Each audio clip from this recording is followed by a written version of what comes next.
Hey everybody, welcome back to Gemini Gypsy Tarot. I'm so sorry I haven't been around. I know you guys have been patiently waiting for me to upload some videos, and I want to apologize to these two signs, Capricorn and Aquarius.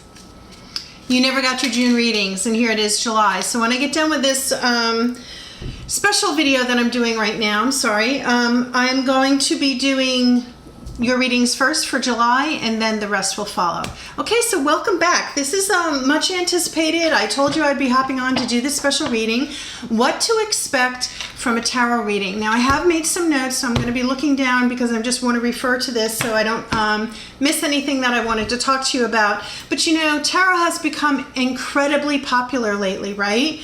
There are some people that will say, oh yeah, I had tarot cards when I was a teenager, back in the 70s or the 80s, or even in the early 2000s when I was in college, etc.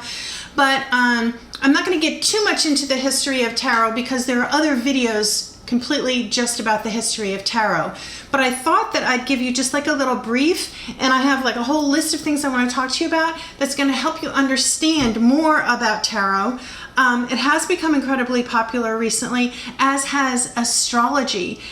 You know, gone are the days of people just picking up Cosmopolitan and reading their horoscope at the back of the magazine, right? Because astrology was the precursor to science, believe it or not, and I think that might be a very sweeping statement to make, but back in the time of the pharaohs and all through ancient history, people looked to the stars for not only for navigation, but they noticed, you know, the moon changed, the tides changed, they knew when to plant things, the farmer's almanac, la la la la la. So astrology has been part of mankind's basically their makeup ever since they've been on the planet in some way, shape, or form. And there were always people that followed that, and then there were some people that didn't at all. And over time, even with astrology, you know, there were some people that thought that that violated the concept of divinity and the sacred and religion. And so how tarot started is also very ancient beginnings. So if we go back to Egypt, there have been cards found that were thought to have been from Egyptian times, you know, relics and everything. They were used for divinity, for occult, for you know, divination, for foretelling the future.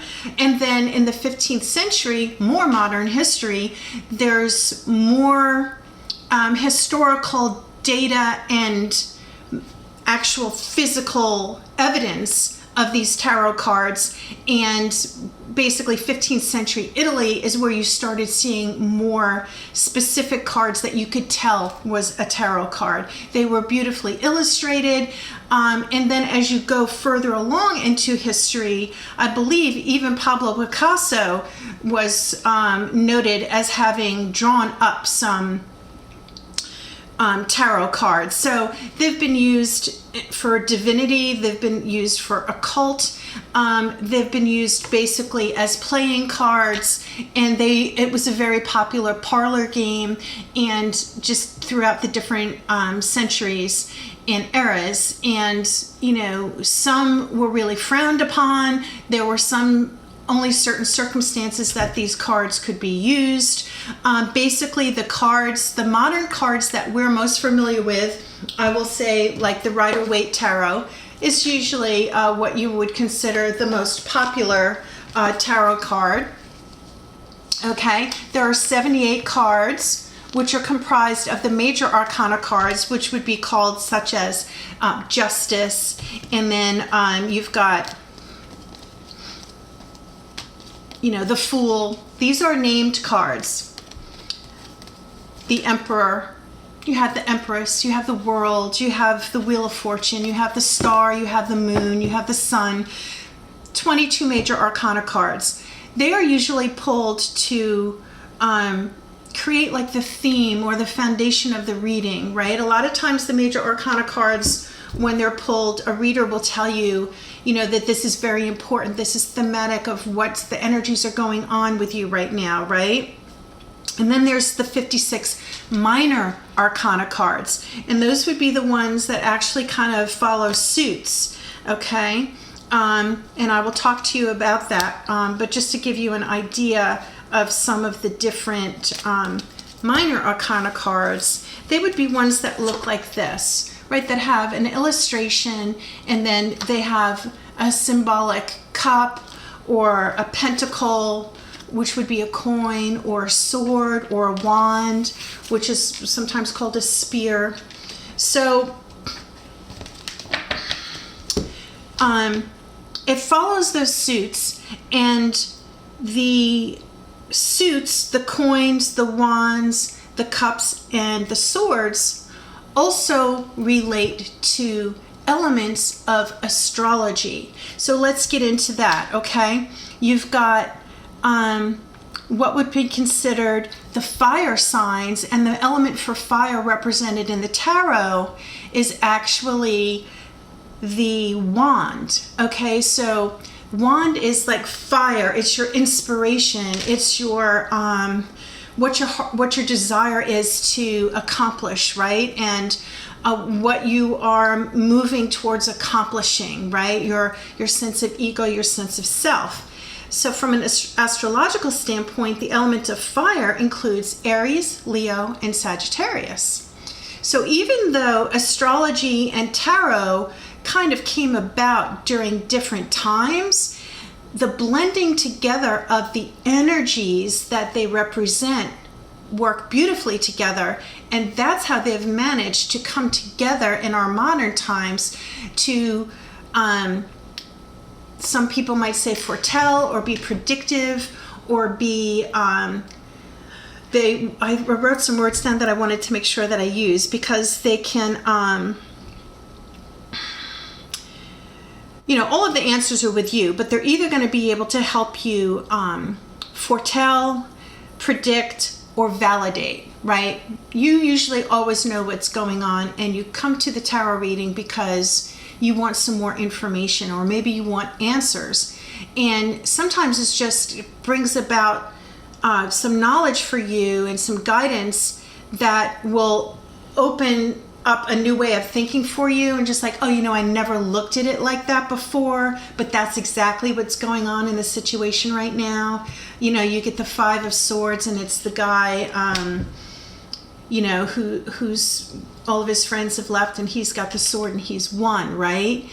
And that might be something that you just went through. You had, someone tried to sabotage you at work or something like that. So it's just very interesting. And it's the energies that you pick up on, right? So for the fire signs that represent the wands, that would be Aries, Leo, and Sagittarius, those elements. Then there are the earth signs, and the earth signs would be your Taurus, your Virgo, your Capricorn.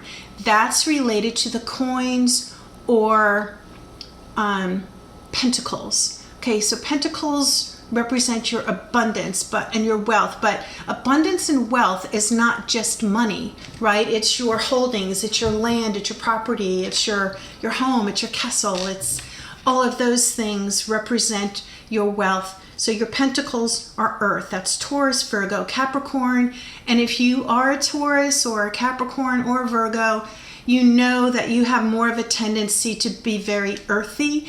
You probably, when you take a vacation, you want to be somewhere where you're outside camping, or you like to go hiking, or you like to be out in that element of earth and grounded, right? Then the next would be air. That's represented by swords. So swords, think about, how sharp a sword is, and it cuts you to the quick. It's action, it's communication, it's notification, it's verbal, it's getting the information out. That's represented by Gemini, Libra, and Aquarius. So those astrological signs have a tendency to have that elemental frequency or energy associated with their personalities and behaviors.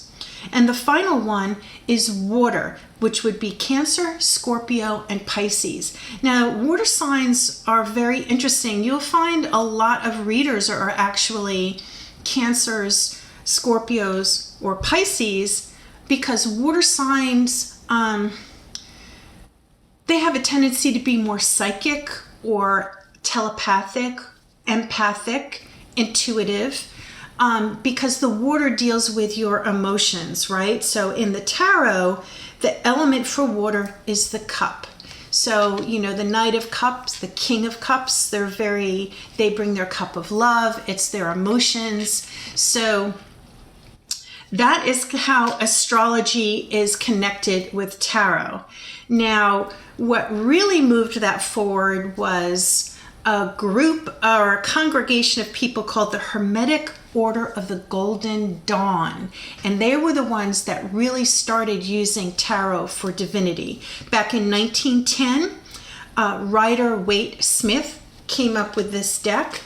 And it was based on tarot that already existed, but they refined it. And Smith was actually a female, and she's responsible for creating these illustrations as we know them now.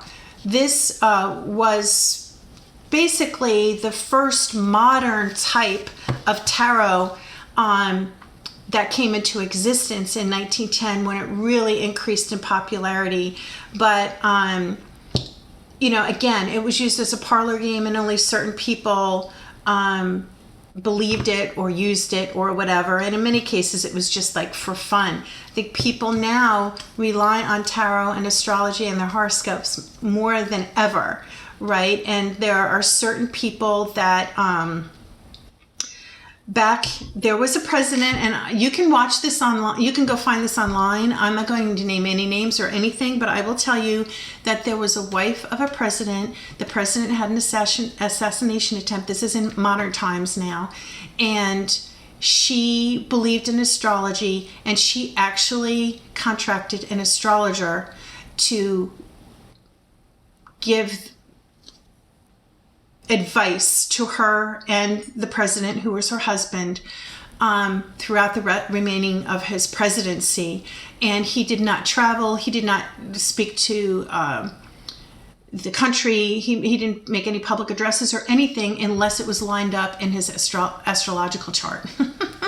So there is an astrologer out there who is the astrologer to the president. I think she has a book out, so you can check that out yourself, just to see, you know, some people put much more bearing on that than others.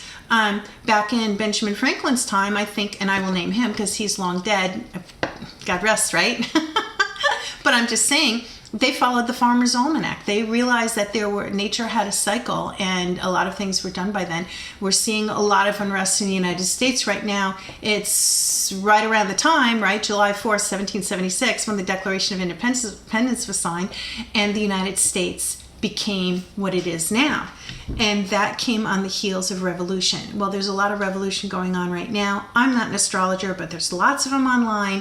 And if you're following any of them, then you know what this correlation is, right? So astrology has come into the forefront. Tarot has come along right on its heels. And there's a lot of astrologers that actually pull tarot cards at the same time.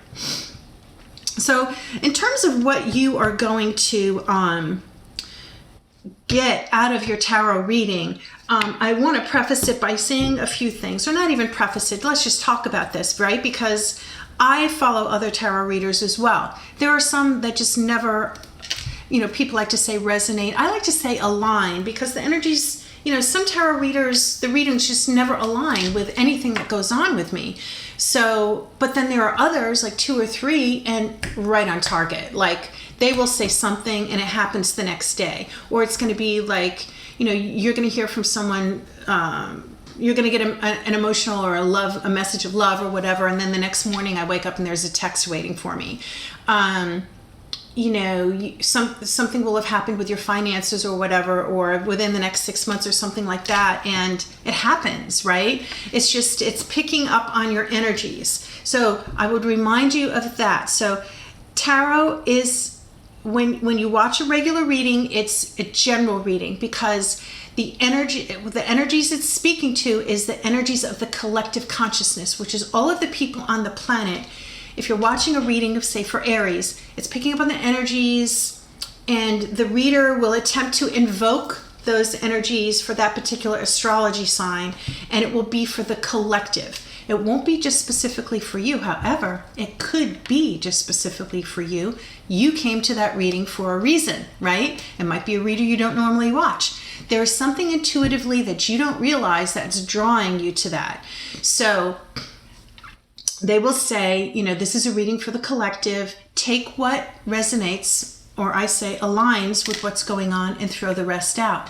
Because the message, wherever you feel it's coming from, whether it's the field, the quantum field, the collective consciousness, your ancestors, God, the angels, Buddha, whatever religion you happen to follow or none, if you just believe it's universal energies coming towards you, that message is going to find its way to you when you need it, okay? It's just like you have a premonition or you have a bad feeling. Women, and I'm not saying men don't, because I believe men do too, but mothers particularly, you know when something's going on with your kids. Like, you know, you have eyes in the back of your head. That's your intuition. Everyone has intuition. Some people are tapped into it because they don't have as much noise and static going on, and they're more intuitive. Anyone can read tarot from that perspective. If you're very intuitive, you know, it's very likely that you could learn tarot and you could be a very good intuitive tarot reader, okay? The tarot is basically, you know, reading the story that's in the cards, understanding where it comes up and falls in your reading, and understanding what all of the elemental and the illustrative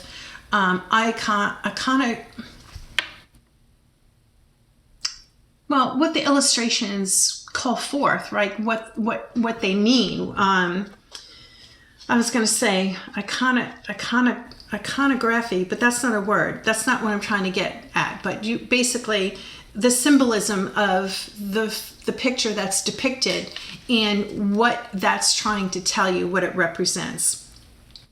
So, you know, it's important for you to know that the energies are coming forward on a collective level. It could be for you as you come to it, or when you're listening to the reading, it does. A lot of readers will say the energy goes back and forth. This could be your energy or the person who's around you. So who's around you could be in your field, the people who live in your home with you, your family, the person that you are putting your energy towards. If you have a close friend, if you're cross-watching, which some readers say it's okay to do, some say it's not. It's like whatever. If you're drawn to it, watch it, right? If you know you have a friend who's having problems and you watch their reading, you might be able to get some guidance for them to say, hey, you know, I was watching a tarot reader and, you know, this might be going on with you or whatever. You know, you can encourage them to go watch it themselves. So it could respond to what's going on with you, or what's going on with someone around you, or someone you're focusing your attention on. You're putting your energy out towards that. That's what this is picking up. It's picking up your energies and your frequencies. Again, not all readers that you follow are going to hit the nail on the head. There might be pieces. That's why they say, take those pieces out that resonate or align with you and let the others go. Just don't think about it. And again, if you think it's your angels, your ancestors, or whatever, I, for one, talked to my dad. My dad passed away back in 2008. He was an incredible mentor for me. He was the president of a construction union with contractors. He was a Libra, scales of justice, very, you know, he really knew how to treat people well. I have a background in human resources. I'm a Gemini. A lot of what I do is dealing with people and being very equitable. My moon is in Capricorn, so I'm leadership, very, you know, straight-laced, by the book type of thing. I talk to my dad, sometimes vocally and sometimes just in my head. And, you know, there are certain times I miss him more than others, because it's like, I wish Dad was here because I'm going through this and it would be great to speak to him. So, you know, you can call forth that too, if you believe that these are the energies that are coming out through the cards, through your readings, through astrology, to get the message to you as well. Okay? Our existence is much more than this material stuff you got going on, right? Sting, the police said it best. We are what? Spirits living in a material world. We really, truly are. I think you guys know that. If you're watching this reading, you know that. Okay, so And in terms of focusing what you're focusing in your energy on, it could be another person or it could be a thing. If you're devoting all of your time and energy into your work or a new project or you're launching a business, don't be surprised if the readings come forward with information for you about that, right? Because that's where your energies are all focused on right now. A lot of readers just do love, strictly love. Most people go to a tarot reading, they only want to know about their love life. I'm not one of those people. I want to know everything. I mean, what do you see coming up for me? You know, what are the messages I need to know? Because love is wonderful and your relationships are so important. Your relationship to yourself is the most important one. But depending on what you're going through in your life, you need a completely comprehensive approach to what's happening with you, right? So I like to do a reading and I never know what's going to come out, you know. When I do a general reading for the collective for a particular astrological sign, I read what comes up. Sometimes there's love, sometimes there's a little element of relationship, but the rest is just like whatever happens to come forward, right? It's a message for you. Could be a message for a group of people. Like some readers will say, well, this is 10% of you. I have no idea of knowing really how many percent of you. So sometimes when I do a reading, if it's just for the collective, it might be for one person only. So I encourage you, if you do have something particular going on that's really weighing on you and you find a tarot reader that really their messages always align or very frequently align or resonate with what's going on with you, to get a personal tarot card reading, because the reader will invoke your energies into the cards and request the messages for you specifically. Usually you have one or two questions that you can ask, or you know, you want to just know about your love life, or you want to know, you can't ask real specifically, like, will my next lover's eyes be blue? Like, that's like, what difference does that make, right? Unless you have your eyes set on somebody that you like and, you know, this person has blue eyes. I don't know. I mean, it's such a powerful, method of helping you and giving you guidance and validating and affirming what's going on with you, that I believe that you should be a little bit more serious when you ask the question. Like, my questions have been recently, if I move to another state, will I have more abundance? Like, will I have more joy and abundance in my life? That's a more broad question, right, than just saying, you know, will I meet a man with blue eyes type of thing. So think about that. There's something else I was going to say when I brought that up too. That tarot, you know, it's really, I know people of all walks of life and all ages watch tarot, but, you know, most tarot readers are really expecting that you're going to be 18 years old or older, that the tarot readings are for adults. Most tarot readers are going to invoke only positive messages, only messages to your highest good. Not all messages that come through are great. Sometimes it's something that you do need to know. I know people freak out over the death card. The death card certainly can mean death. It can mean the onset of illness. In most cases, the death card relates to transformation, transformative energy. Something has to end so something new can begin. If you ever get the death card in one of your readings, just take a close look at it, because it's like redemption, right? Everyone's coming to death and saying, oh, you know, they're confessing and they want to be redeemed, and the people beneath the death, the figure of death, are from all walks of life. It doesn't matter if you're rich or poor or young or old. Death comes from everyone, for everyone, right? But its transformation comes for everyone. Something has to end so something new can begin. And the flag that he carries has a white flower on it, and he's riding a white horse, which is naivety, innocence, purity. So, you know, the illustration, the depictions on the cards are very interesting. They tell a lot of different stories. Some readers completely read intuitively when they pull a particular card, what the energy is coming forth to them. That's why you could have one reading that pulls 2 or 3 cards the same as another reader, and your reading will be different, because depending on the energies coming forward, the interpretation can be a little bit different. Again, take what aligns or resonates with your current situation and throw the rest away. Sometimes it's always a good idea to come back a few weeks later and re-watch that reading, because you'll be very surprised to see that this is what happens. I had like a reading. I was just wondering when I would hear from my friend again, and they were like, you know, I got 8 of Wands, things coming in very, very quickly.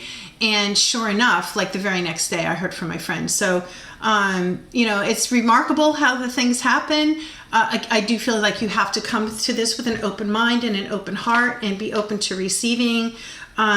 You know, just as you're expecting these positive frequencies to come to you, if you're viewing them from a negative perspective, you might not get the kind of reading that you want. Or if you're just a critical person, it's probably isn't going to align with you. However, I will tell you this, for the skeptics out there, I have a brother who's a skeptic, and he was just very concerned because I always had the cards. I wake up in the morning and I was visiting him and I'm just like shuffling straight away. Sweet, 3 of Swords.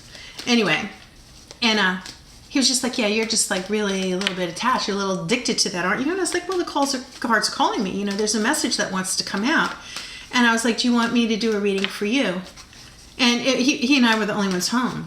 So I did. I pulled 10 cards for him and I did a reading. And he was quiet for a while. And I was like, well, so did that align with anything that's going on with you? And he had the 6 of Cups came up, I think it was. And it was because he had been thinking about someone from his past. Now, I'm the youngest in my family, so this is my oldest brother. He was thinking about someone from his past and something that had occurred then, that the person had died, and he really wished he had had the opportunity to say some things to this person, and he never did. He had the 6 of Cups. Okay. He never had a chance to say to this person what he wanted to say. And it was vexing him. And he hadn't told anyone this. No one knew. And so a lot of readers you'll hear this too. The cards don't lie. The tarot cards don't lie. If it's not happening right now, it's something that could happen, something that has happened, or something that you're going through right now. We don't know why. Readers don't know why. We are just the messenger. We have the intuition and the empathy to bring these messages forward to you. So don't be mad at us. And I think most of the readers will try to bring forward messages to you in a compassionate a way as possible. And I know you have some readers that'll be like, oh, you know, I'm not going to jack you up and lie to you, blah, blah, blah, blah, blah, and they come over really harsh. That's okay. I mean, there's different ways to deliver a message that might be an unpleasant message, in an educational kind of way, right? Rather than a punitive way, or, you know, whatever. Like if we see the 7 of Swords come up, like you're a thief or whatever, or you've stolen something, you know, we might say, stop, instead of saying, you know, you're going to go to jail because you're stealing something. I would say, if you're engaged in this kind of behavior, this is your message to change your behavior, right? And think about what you're doing. So think about that too. And different readers are, you know, come across with different kinds of energies and different delivery. So that's something else to think about when you, in terms of what to expect from a tarot reading. So whatever you're focusing on, so this could be your energy or the person that you're focusing on. That's why they say energies can be reversed. They go back and forth. There's no gender. This is all energies and frequencies, right? It's some of the cards do have genders. You have an emperor, you have an empress, but a male can be taking on the role of the empress or those energies. You know, the male might be the head of the household or the one that's birthing or conceiving a brand new start or a new business. So, you know, it goes back and forth like that. So we try to be really specific if we know that this definitely the energy is coming through, or the message that, because sometimes we do get this intuition that will come through and say this is a woman or a male that you're dealing with. I mean, if I'm doing a reading for a man and there's 4 core cards that come up and they're all women, I think that you're being influenced by some women, for example, but usually the readers will tell you that. And in a collective reading, that might not always come through, but if you get a personal reading, you'll probably see that. So all the answers are within you. Tarot is guidance, affirmation, validation, and sometimes prediction. We talked a little bit about the collective or the personal readings. So I think that's everything that I wanted to talk to you guys about. We are on 30 minutes right now. The fact that we use different types of tarot cards, sometimes I think it's just because the tarot readers, it's fun for us, right? You could probably do completely, nothing but readings with the Rider-Waite. I like to use a couple of different, I like to do my main reading with one deck and then use a separate deck to verify and clarify, because sometimes the same cards will come out on top of what's already been pulled, which is just double validation that this is the strong message that the universe, the cards, whatever you believe, the angels, whoever, someone who's crossed over is trying to get this message to you. It's very clear. Boom, this is very specific for you. So you guys, I hope that's helped. I know when I first started getting into tarot, I wasn't sure what to expect. I always used to read my horoscope and stuff, and I've always been very interested in astrology. And I lost my job over a year and a half ago, and I started watching tarot card readings online because I needed some guidance, and that's when I realized how closely related it was, and I started learning more about it, and it has really helped me incredibly. So when I got my first deck of cards and started dabbling in reading myself, I realized this is part of what I need to be doing, because as much as listening and following some readers and getting the messages myself, I realized that I have this gift as well. And if I can help you with guidance through the cards, through the messages that are coming through, then that's what I should be doing. So that's the whole reason behind it. But I wish that someone had done a video so I knew what to expect from a tarot reading, because unless you have a little bit of the background and you understand, you just might throw the tarot reading on while you're playing solitaire on your laptop, right? And not really be paying attention. So pick a tarot reader that aligns with you most of the time. Make sure you check your rising sign. It's a good idea. So in terms of how astrology and the tarot intersect, you'll want to get a good natal chart, which is natal birth, your birth chart done. I use cafeastrology.com. It's free. Your first name, your last name. You have to know the city of your birth and the state. And the time of your birth is very important, because the planets and the constellations are moving, right? And so the time of your birth is very important, because it's going to pull that information in based on the exact time you were born, okay? And that's the planetary alignments and the constellation alignments at the time that you were born, which is going to be predictive of your natural behavioral tendencies, right? I'm sure there are plenty of people that are Taurus and they don't behave anything like Taurus at all.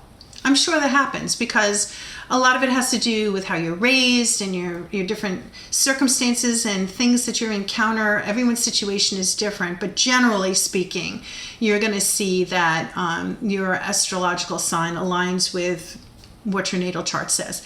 Now, I will also end this by saying this is all based on Western astrology, what I've just told you. There is sidereal or Vedic astrology, and there are Vedic astrologers out there. You can type in Vedic, V-E-D-I-C, or sidereal, S-I-D-E-R-E-A-L, and that's considered Eastern astrology. The signs are different because Western astrology, we're looking at the constellations in a fixed manner. So if you take the zodiac wheel, all 12 of the zodiacs for the different 12 months of the year are broken up, I think, into 30 days or something like that. Sidereal is not set up that way. The sidereal astrologers and Vedic astrologers are looking at the constellations right now if you walked out the door at night and looked up at the stars. So some of the signs are different. For example, I say I'm Gemini, I'm June 10th. In Vedic astrology, they've got me down as a Taurus. I am nothing like a Taurus. I resonate and align stronger with the Gemini horoscope. And actually, I'm Gemini Sun, Gemini Venus, Capricorn Moon, Libra Ascendant.